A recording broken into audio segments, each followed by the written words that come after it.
Alors, on les attendait, les voilà. Ce sont les fameuses belles d'autrefois, les vintage, comme on dit en chinois. Et voilà qui s'amènent sur le plan d'eau. Des embarcations absolument fabuleuses, Éric. Oui, c'était, je dirais pas archaïque. On était quand même à une deuxième ou troisième génération d'embarcations moteurs de course. Mais c'est quand même rudimentaire à comparer à ce qu'on connaît aujourd'hui. Les pilotes qui avaient très peu de sécurité, c'était à fond la caisse. Et on les salue.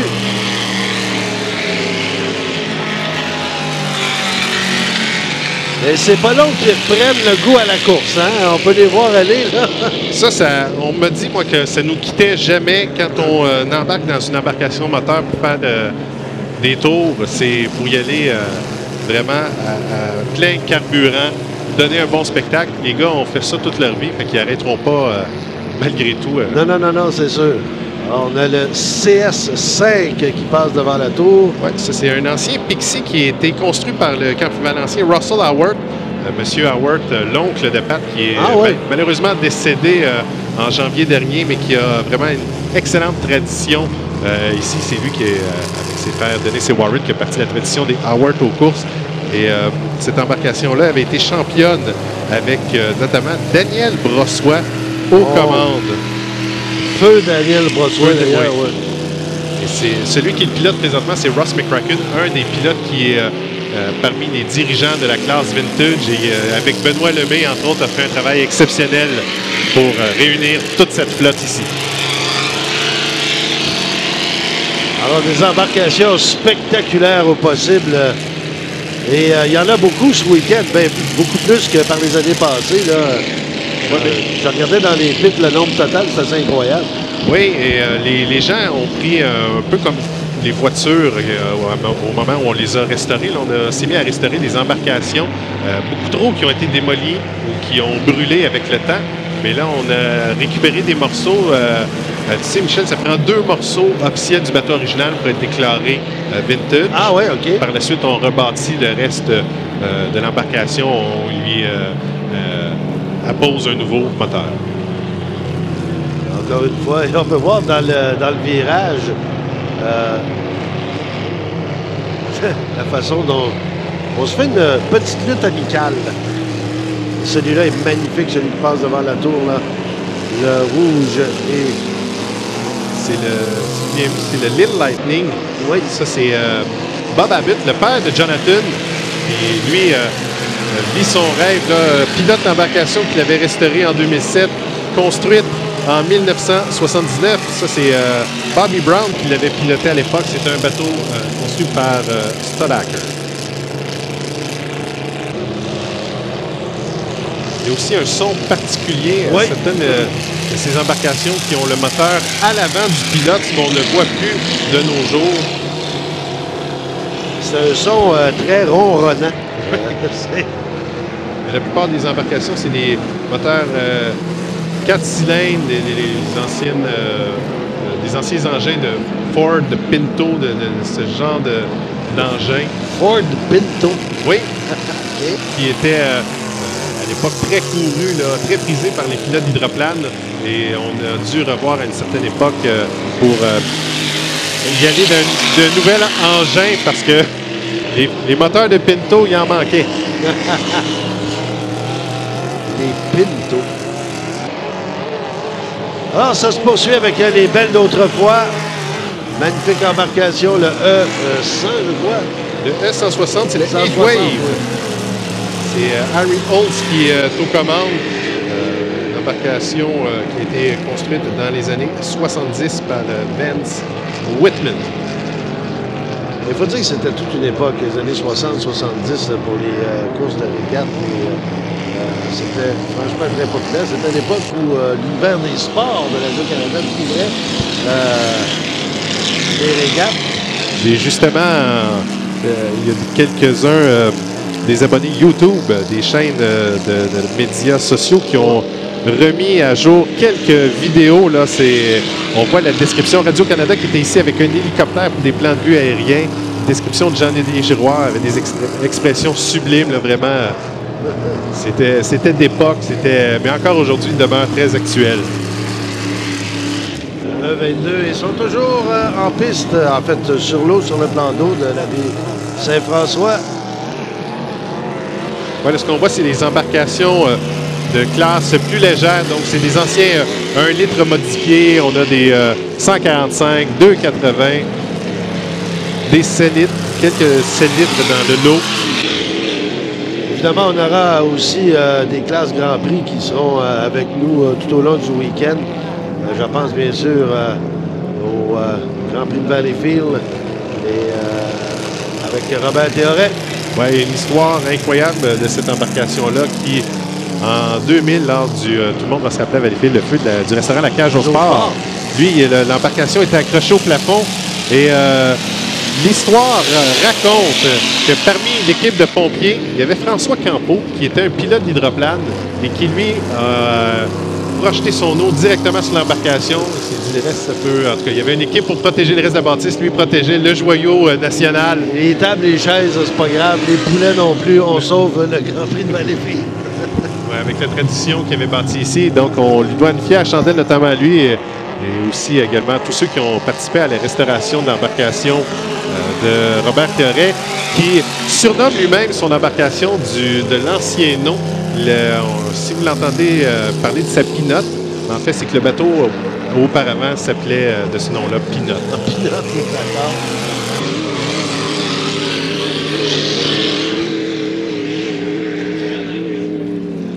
Les embarcations qui regagnent les puits.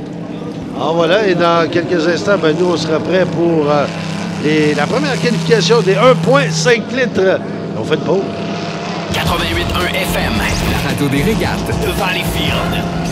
Alors voilà, on est de retour encore une fois avec les Vintage qui refont leur apparition en attendant le début des rondes de qualification parce qu'on a un programme assez chargé aujourd'hui, Éric.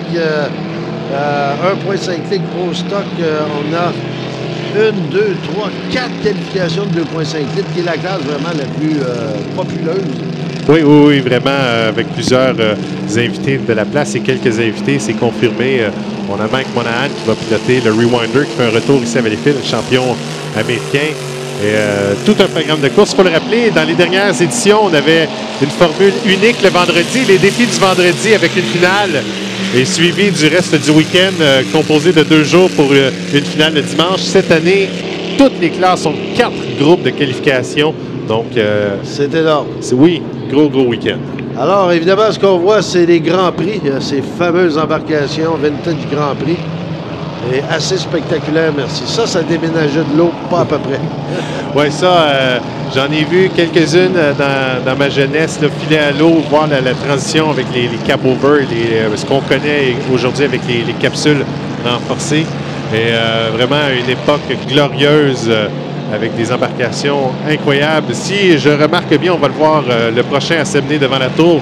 Je crois que c'est le GP17 Midnight Miss de Graham Cuddington. Lui, il vient d'Australie et il ne voulait pas rater le 75e. Ah ben celui-là, c'est celui bleu qu'on va passer, là? Oui, je crois que c'est lui. Une embarcation de couleur assez foncée. Effectivement, c'est Graham Cuddington. Alors, on salue l'Australien. Et le GP... Oui, ça, c'est le Irishman. OK. Pour la petite histoire du Midnight Miss, eh bien, on l'a déjà connu sous le nom de Scorpio, sous le nom de Crazy Horse, et il a piloté, on l'a connu jusqu'en 2004 sous le nom de East-West Express, et l'Australien Cuddington qui s'est porté acquéreur de la coque. Le 242, la dynastie, Jean-Pierre Lessard en a fait une renommée de cette embarcation-là. Un pilote incroyable.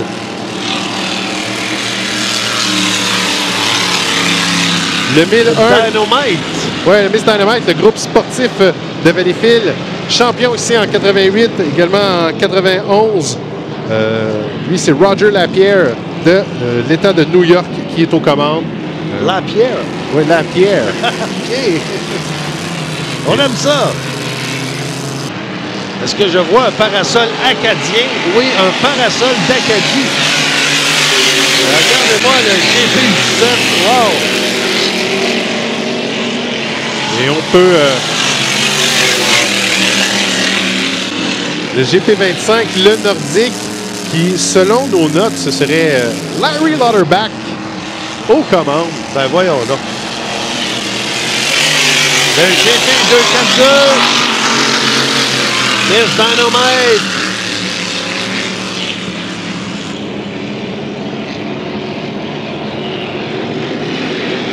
Et on sent l'odeur particulière d'alcool, méthanol qui sont dans ces embarcations-là.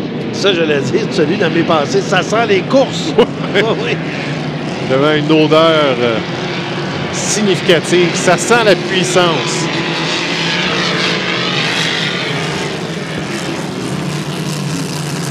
On sait ici, en fin de semaine, on a une douzaine d'embarcations de type Grand Prix.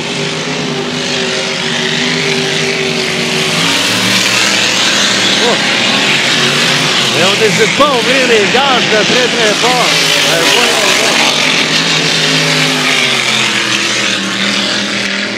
Ça devait demander un pilotage, mais vraiment de tous les instants. Là. Écoute, surtout quand tu passais dans la queue d'eau de l'autre, oui, tu n'avais pas de cockpit.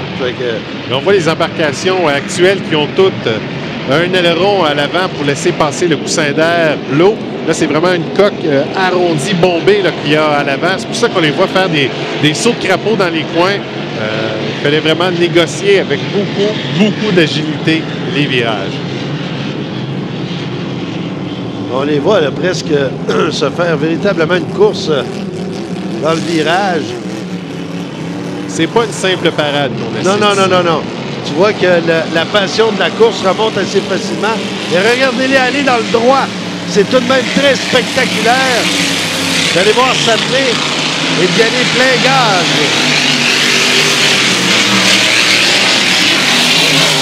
Oh! Une chance qu'on leur a dit que c'était une démonstration.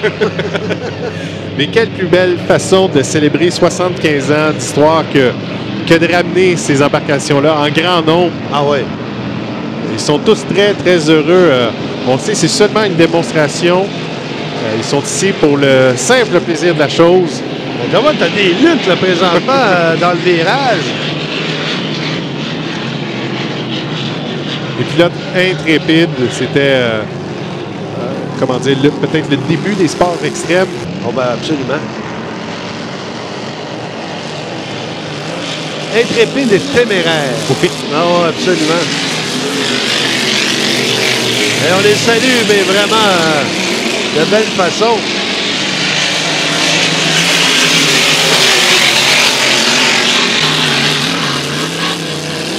Eh bien, notre Australien qui s'en donne à cœur joie, lui, dans les sillons de la baie Saint-François. Imaginez tout le trajet qu'il a dû accomplir, là, à partir, ce qu'ils appellent affectueusement « Down Under ». Il y a un autre Australien qui est parmi nous aujourd'hui, en fait tout le week-end, Grant Rawlston, champion du monde en 2012, championnat du monde qui était disputé dans sa région, dans son pays. Et il est ici présent, ce n'est pas sa première visite. On sait qu'il rêve de venir piloter ici en compétition à Valleyfield, mais évidemment, tu mentionnais les coûts, là, c'est... Astronomique. Et tu sais qu'avec le net, lorsqu'on est diffusé sur le net, il y a beaucoup de Néo-Zélandais et d'Australiens, d'abord, qui comprennent absolument rien ce qu'on dit parce que c'est nos voix, et qui, par contre, adorent ça. Oui, eux sont fervents de vitesse. Il y a la classe Grand Prix. Et ce qu'il y a de fameux là-dedans, c'est la famille Dunlopper, qui sont vraiment des passionnés de cette classe-là. Ça, ce sont des Américains de l'État de New York. Et on compte Bill, Brian et Rich, qui sont présents dans la baie, chacun dans une embarcation différente. Moi, c'est quand je les vois faire leur virage, ça m'impressionne énormément parce que ça penche solidement dans les virages. Bon, on a une coque arrondie et ça, du moment que c'est faire de la course comme à ce moment-là, et le fond de la coque, le bout de la coque est vide et on a seulement le poids des deux pilotes à l'arrière, alors ça rebondit. On dirait des crapauds effrayés qui sautent. Des crapauds effrayés, oui. L'historique, bien sûr, on rappelle que dans l'histoire, c'était des bateaux qui servaient à la contrebande d'alcool lors de la prohibition. Et embarcation rapide, bien sûr, avec la place pour mettre les caisses de whisky. On vient de voir passer devant nous le JS-78, Flying High, l'embarcation qui a été construite dans les années 80 là, pour Bill Tetreault, un Américain de la Floride qu'on a vu quelques reprises ici. Embarcation qui était en compétition jusqu'en 2004, évidemment, avec M. Doug Lauper. Alors voilà, ça se poursuit avec les Jersey Speed Skiff. Le 77, ça c'est un autre de Glauper, Bill, avec le Zippy Pickle. J'aime bien le nom, le Zippy Pickle. Avec la couleur verte comme ça, là. Lui qui a piloté notamment à Tonawanda dans les années 70.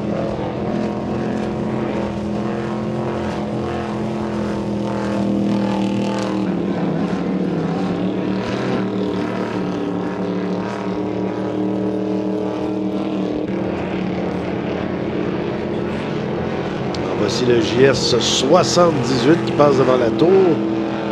Autre embarcation. On va en avoir comme ça tout le week-end. Des vintage embarcations d'autrefois. Et bien sûr, pour souligner le 75e anniversaire des régates de Valleyfield. Ce qui est un exploit en soi, c'est le plus vieil événement sportif au Québec. Et si je ne m'abuse, après la course de canot au Québec. Oui, de façon continue également. On sait, à l'époque de la Deuxième Guerre mondiale, on avait restrictions au niveau de l'essence. Donc, on y allait avec d'autres types d'embarcations, mais on a poursuivi la régate ici dans la baie Saint-François. C'est quand même extraordinaire. Alors, on insigne, c'est-à-dire on indique, grâce au drapeau noir et jaune au bateau, de faire leur entrée au pit. Et ça sera... on aurait terminé avec les Jersey Speed Skiff. Et si tout fonctionne comme on l'a prévu, eh bien, on va y aller avec la première qualification. Ça fait 15 fois que je le dis, mais c'est pas grave. La première qualification des 1,5 litres. Et on va continuer à jaser un petit peu. Oui, c'est la première. On a une vingtaine d'épreuves aujourd'hui. Tout le monde ira à l'eau au moins une fois. Il y a des classes, là, les 1,5 litres qui auront 2 groupes de qualification, tout comme les 2,5 litres. Les Hydro 350 qui iront une fois à l'eau aujourd'hui.